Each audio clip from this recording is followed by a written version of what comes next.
নাম আছে, ভার আছে, নাই অভিজ্ঞতা। কার্লো আনচেলত্তির জাতীয় দলের এক্সপেরিয়েন্সটা স্কালোনির ধারে কাছেও না। দিদিয়ের দেশমের অভিজ্ঞতাটাকে আবার টক্কর দিয়ে বসেছেন আর্জেন্টাইন মাস্টারমাইন্ড। এবারের বিশ্বকাপে কোন দল সবচেয়ে হাই প্রোফাইল কোচ নিয়ে মাঠে নামছে? শুরুটা কার্লো আনচেলত্তিকে দিয়েই করা যাক। চ্যাম্পিয়ন্স লিগ, লা লিগা কোথায় সফল হননি তিনি, কিন্তু গ্রেটেস্ট শো অন আর্থে কখনোই হেড কোচের হিসেবে পারফর্ম করা হয়নি তার। তাই ব্রাজিলের হেক্সা মিশনে আনচেলত্তি কতটা তাক লাগাতে পারবেন সেই প্রশ্নটা থেকেই যায়। কারণ সেলেসাওদের টার্গেট বিশ্বকাপ জেতা, আর সেখানে পরিসংখ্যান বলে বিদেশি কোনো কোচ ব্রাজিলকে শিরোপা জেতাতে পারেনি। আনচেলত্তি কি পারবেন সেই প্রথা ভাঙতে? এবার আসা যাক ব্রাজিলের চির প্রতিদ্বন্দ্বী আর্জেন্টিনার ব্যাপারে।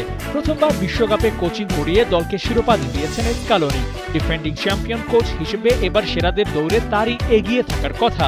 তবে দুইবার বিশ্বকাপ ফাইনাল খেলা দিদিয়ের দেশম স্কালোনির সাথে করছেন কম্পিটিশন। গেল ৩ বিশ্বকাপের ফ্রান্সের ডাগআউট সামলেছেন দিদিয়ের দেশম। এর মধ্যে দলকে পরপর দুইবার নিয়ে গেছেন ফাইনালে, শিরোপা জিতিয়েছেন একবার। পারফরমেন্স, এক্সপেরিয়েন্স সবকিছুর বিচারেই দিদিয়ের দেশম এগিয়ে। আপাত দৃষ্টিতে ওকে সেরা ৩ কোচের মধ্যে সবার উপরে রাখতে হবে। যেভাবে দলকে গুছিয়ে বারবার শিরোপা রেসে রেখেছেন এগিয়ে, তাতে এবারও আশা করতে পারেন দিদিয়ের দেশমই ডাগআউটে ঝড় তুলবেন। তবে অভিজ্ঞতা খুব বেশি না থাকলেও পারফরমেন্সটা কিভাবে আদায় করে নিতে হয় সেটা ভালোভাবেই জানেন লিওনেল স্কালোনি।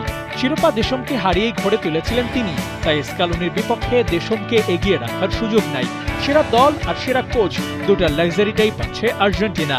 বিশ্বকাপের ডাগআউটে হেভিওয়েট কোচ পাওয়ার রেসে ব্রাজিল, ফ্রান্সকে বিট করেছে আর্জেন্টাইনরা। সেই হিসেবে প্রশ্নটা তুলতেই পারেন, এবারও কি শিরোপা যাচ্ছে মেসিদের ক্যাবিনেটে? আবু নাইম, ৭১।